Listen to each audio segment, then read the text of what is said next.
on, peeps? You know it's your girl Kay, and welcome to the Francis Family channel. I know you guys missed us, but guess what? I missed you too. You may have been asking, where is the Francis family? But we're here hanging on. It's just that life has have us busy. But we're trying to make it work, trying to get videos out there and content out there. So just bear with us. It's on its way. For those of you guys who are just joining us, please don't forget to like, share, and subscribe. And to all my regular subscribers, welcome back. So today what I will be doing is my one-on-one video. Garnet did his a couple weeks ago. So now is my time for you guys to get to know me more. Alright, let me stop. So stay. Okay, let's get the dice rolling. So who am I? What is my name? How old am I? What's my favorite color?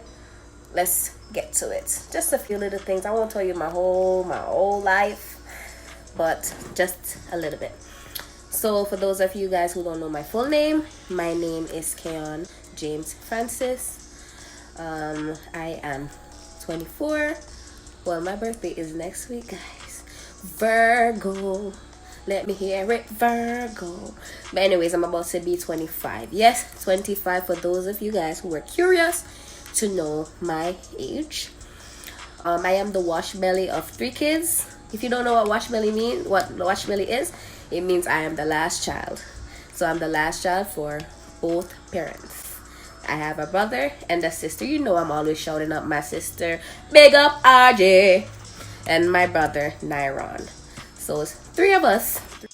What is my nationality, you may ask? So I am a Jamaican, born and grown Jamaican. I've heard, are you African? I'm like, I don't speak like an African.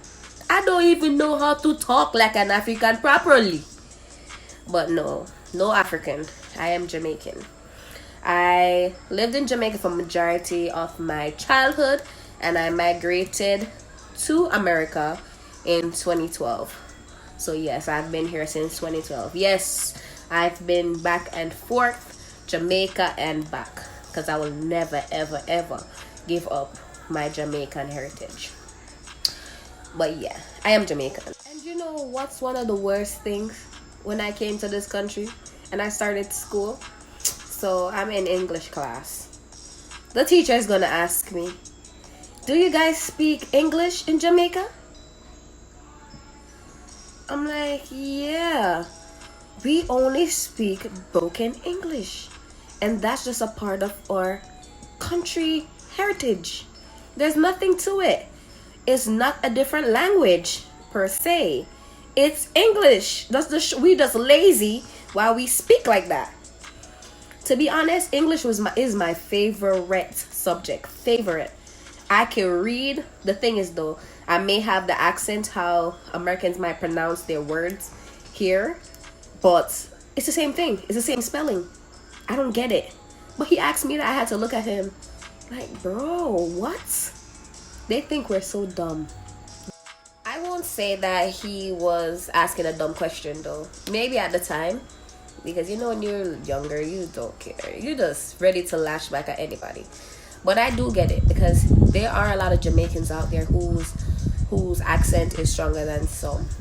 And I used to get like, are you sure you're Jamaican? I'm like, yeah. They're like, but you don't speak Jamaican. I'm like, do you speak the United States of America? You can't speak Jamaican. The actual word is patois, you know.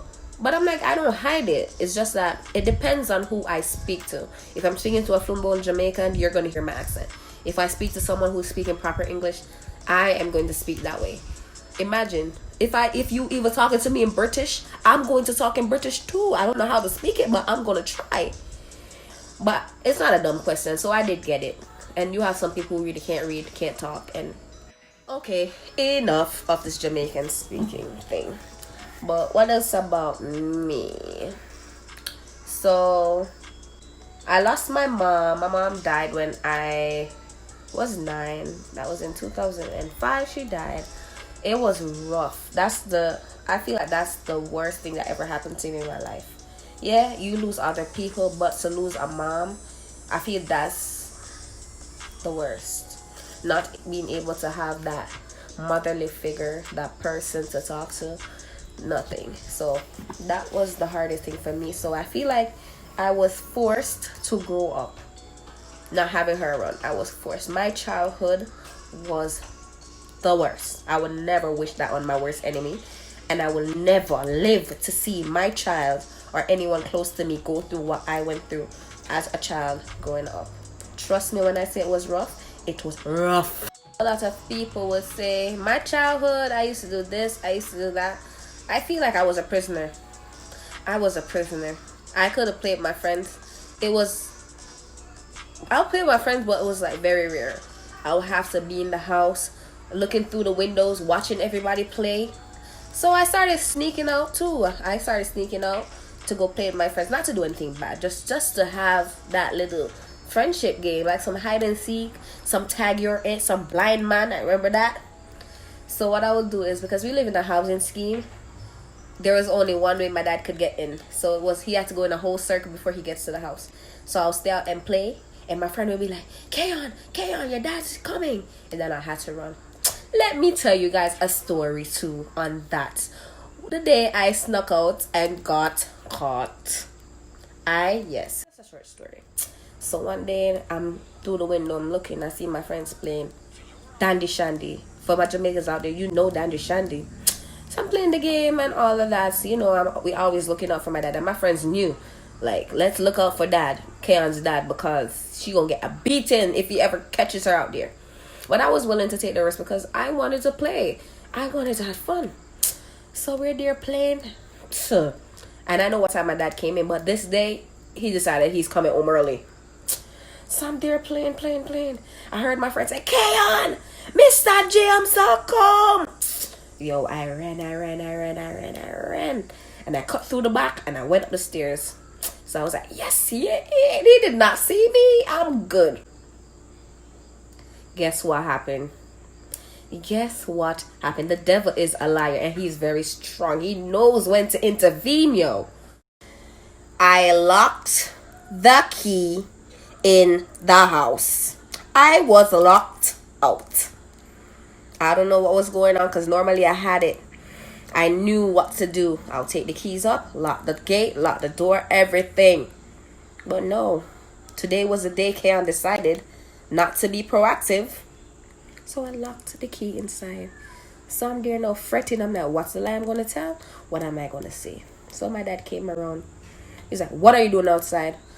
I'm like, I was hot inside and I went to go buy a bag juice. I left the money inside and I locked the keys in. Daddy was like, no, you did not. Where did you buy the bag juice? I told him I bought it downstairs. So he brought me down there to ask the lady if I bought a bag juice. This woman told my dad I was outside playing. I got a beating. From that day, I don't like that woman. I don't buy no more bag juice from her. No sweetie and no chichi because she'll help her me. End of story. So, as I said, I really felt like I was a little prisoner. I couldn't do nothing. All people know me for, like, Kayon always getting beaten. Every time they hear me making noise up there crying, they know I got a beating. I never did that bad, I never did that bad. But I always get beaten. But, yeah, it was very rough. It was rough. As I said, I had to grow up before. I had to be an adult before being, being an adult. After my mom died, I had to do so much. I had to be independent. Remember, I didn't really have a childhood like I had to play with friends. It was more of, doing chores, doing this, doing that, doing this, doing that. Not saying it's bad, but it's more of doing it for people, like being a freaking slave. Sorry to say if you're watching, but it was the truth and I'm speaking how I felt. But in life, anything you go through is a lesson and it helps you to be a better person down the line. But I feel like I wish I had that opportunity to actually grow how I was supposed to grow. Not being forced into anything. Just, like any other kids. Just have a life where we can look back and say, I remember this when I was younger. I don't really have much. It's more of negative stuff. Trust me, it's more of negative stuff. And I really say negative because I feel like that's why at times I'm so bitter. Sometimes I'm very bitter. I try not to be as harsh, but it's something I'm working on. I'm getting better. I am very better. But I feel like my past had to do with that. I won't touch into what really happened or what happened to me in my past. I won't let, but just know that it wasn't anything good. It was more of things that you would never want a child to go through. But yeah, I got married when I was 20 to my husband. Actually, this Thursday is going to be 4 years anniversary, you know, and I'm grateful for that. You know, at times, no relationship is perfect, but when you're willing to work things out and move forward, that's the goal, that's the aim, and that always should be the solution, even though sometimes you're in it and it's like, let's just call it a day. But not giving up is always the best thing to do. But yeah, I got married when I was 20. You can't please people. When people heard I was getting married, it was a lot of negative feedback saying, why are you gonna get married so young? You have why you because I was in a long distance relationship, because he lived in Jamaica, I was here. They were like, he's trying to use you to get his papers. You had people saying it's not gonna work. There was just a lot more negative stuff than positive. You had one and two people who was like, yeah, just make sure you pray and do what's best for you. You have people like that. But at the end of the day, it's my life, is what I want to do, is what I choose. Yeah, you can say what you want to say, but that doesn't mean I'm going to follow what you want to say. I have to do what I have to do. And if it was a bad choice, let me suffer the consequence, not you. You don't have the opportunity to tell me that I can't do whatever. So yeah, and remember, no relationship is perfect. I'm not going to say it's perfect, and I won't say it's bad either. No relationship perfect. Nobody's perfect. Everybody's human. We go through stuff. We go through temptations. You know what I'm saying. But yeah, I didn't have a problem getting married at 20, because growing up, I was not the type of girl who ran around with boys. It wasn't, to be honest, all these boys I knew, all these boys when I grew up were my brother. That's how I was, a tomboy. So I never looked at any boy growing up as, that's gonna be my boyfriend or type like that. No, they were all my brothers and all of that. So I got more exposed to, like, when I was in high school and my friends was like, oh, I have a boyfriend and stuff like that. But it's more of, I knew what I want growing up, because as I said, I had to be an adult before early, like, I had to be an adult when I was younger. So my mindset was, if I'm ever gonna have somebody, I need a husband, not no boyfriend or no this and no that. I want a relationship and want a marriage. So that was always my goal and my aim. So getting married at 20 was perfect, and I didn't want to be sleeping with different guys before that either. So Mommy? Yes, Gabby. So that, yeah, I think I did everything right, like in the right order, at least, like getting married and have a baby, because I have a little daughter, a little coochie. Yeah, she's gonna be 3 in January and stuff. So I think the order is right. And at the end of the day, I don't think no one should put a put an age stamp on anything. You can do anything at any age, as long as you put your mind to it. You can do it. At the end of the day, it's best to make your mistakes and you learn from them. Put them in a lesson box. Versus you hear people say, don't do this, not because that. Okay, me and you, 2 people don't have the same luck. 2 people don't have the same experiences. Yeah, it might be similar, but not the same experience. I feel like everybody should go through their own stuff. You can have the advice, but I feel it's best when you go through it and at least you can say, at least I try, or I tried this road, now next road. You know what I mean? So I think that's the best way for stuff. Yeah, and also don't forget that you're not going to always have supporters. You're not going to always have people who support you. You have the ones that say, I will support you to the end. But where are they? Where are they? To be honest, I can't even count all the support. I can't count nobody. Like, I have 5 fingers and it's less than that. My supporter list is less than that. It's sad to say, but it's the truth. That's why I'm glad. That's why I said sometimes your past curve you in the person you are. Because I feel like if I didn't have to go through what I go through, I'll probably be more dependent and be more weak. You know, I feel like I would have to need people around me, but because of that, I don't need a soul. With my little support system that I have right now, that's all I need. Not the people who say they're going to be there and they're not there. I hate disappointment, so I tend not to have the expectations of having people. Yeah, the only person who really knows that much about me, who's my number one supporter in life right now, it's my husband. To be honest with you, he knows everything, and we're trying to make things work, trying to do positive things, trying to leave a mark. You have people who actually look up to us as a couple, and we're trying to be great role models. We're trying, guys. You know, we're not perfect, but we are going to make it.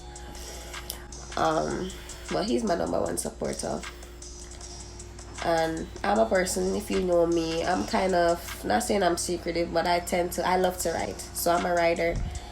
I'm planning to publish a book on my life, so I might not touch a lot of stuff here, but whenever that book is ready, I'll let you guys know so you guys can read up about it, because I know my experiences, most of you guys have similar experiences. And yeah, because you know, sometimes we just need to listen to people's experiences. We're not alone. You have people who go through worse stuff. Well, you know what I mean? So I'm more, that's where I share my pain sometimes, and all that's on my mind goes to my book. You guys will hear about it because I will be publishing it. Hold on, baby. So that's that. But that's just a little thing about me. You know, it's not much. I wanted to say more, but I really don't want to make this video too long. But just know that where I'm at now in my life is where I'm at right now is my strongest.